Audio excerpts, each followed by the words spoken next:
Let's look at the normal distribution, part 2. Many things have a distribution which looks like this. Heights, weights of 1-pound bags of carrots, body temperatures of healthy people, etc. This is a normal distribution. For example, in the United States, the heights of adult women are normally distributed with mean mu, remember mu, equals 63.6 inches, and standard deviation sigma equals 2.5 inches. The shortest 10% of adult American females are shorter than what height? In the previous video, we saw how to calculate a probability given the height. For example, find the probability that the height of a randomly chosen adult American female is between 58 and 80 inches. Now we're doing the reverse. Find the height given the probability. So before, I gave you the height, and you came up with the probability. Now we're finding the height given the probability. The shortest 10% of adult American females are shorter than what height? Okay, so let's plot a normal curve with population mean mu equals 63.6 and population standard deviation sigma equals 2.5.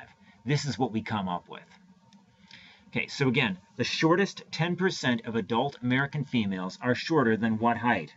So we want the shortest 10%. I'd say 10% of the curve is right about there. Not sure exactly, but that would be my guess, something like that. Now, some books denote the 10th percentile by P10. This book does, for example. Okay, suppose x is normally distributed with mean mu and standard deviation sigma. On the TIU under dister, inverse norm c, mu, sigma tells us the value of x such that the area to the left of it is c. So in this case, we want to know the value of x such that the area to the left of it is 0.1.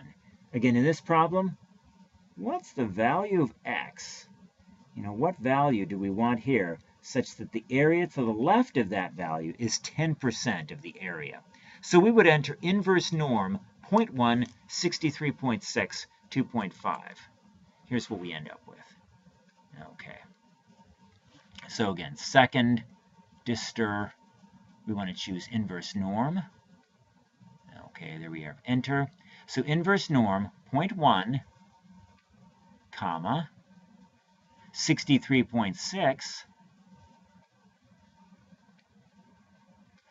comma, 2.5.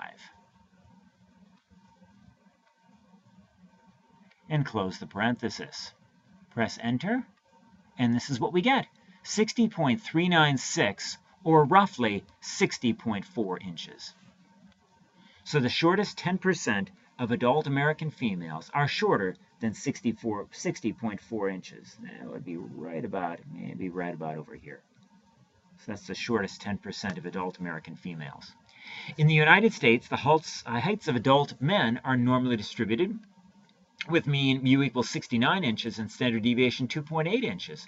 The tallest 1% of adult American males are taller than what height? Okay. So again, let's plot a normal curve with population mean mu equals 69 and population standard deviation sigma equals 2.8. We want to know the value of x such that the area to the right of it is 0.01. So this is a little bit different.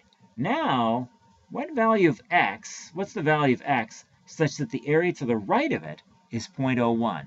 Not the area to the left like we did in the last problem, but the area to the right. So here's how we'd solve this. The inverse norm function can only help us if we enter the area to the left. So here's how we do it. If the area to the right is 0.01, that means the area to the left of it is going to be 0.99. So what we want to know, so asking, well, what's the value such that 1% of the area is to the right of it, that's the same as saying what's the value such that 99% of the area is to the left of it. So we would enter inverse norm 0.99, 69, and then 2.8. And the tallest 1% of adult American males are taller than 75.5 inches. That's what you get when you enter inverse norm. By the way, the tallest man of modern times was Robert Pershing Wadlow from 1918 to 1940 of Alton, Illinois. He was 8 feet, 11 inches tall.